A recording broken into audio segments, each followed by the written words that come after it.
Comme chaque week-end, nous nous intéressons à présent à l'ambiance qui règne dans les pays méditerranéens.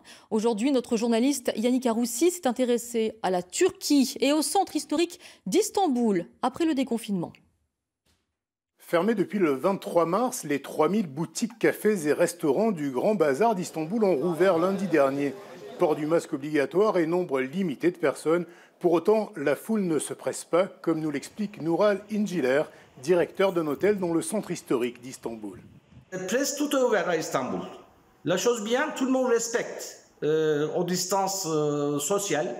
Mais dommage que tous les cafés, tous les restaurants que j'ai passés devant, il n'y a pas du monde.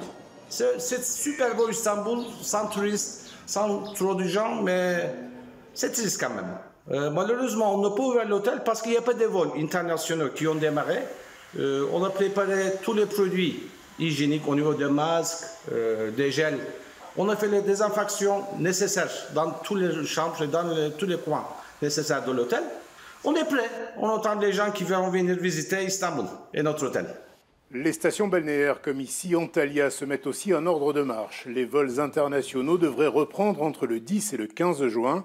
Malgré les aides gouvernementales comme le chômage partiel, Nural Inciler estime que le nombre de sans-emploi a doublé. C'est un hôtel, par exemple, notre Levni, c'est un hôtel qui a 75 chambres et on travaille avec un personnel de 60. Si on a seulement 20 chambres disponibles qui viennent par mois, disons 20% d'occupancy, alors ça veut dire que le patron, le propriétaire, il ne va pas travailler, il ne va pas continuer avec les 60.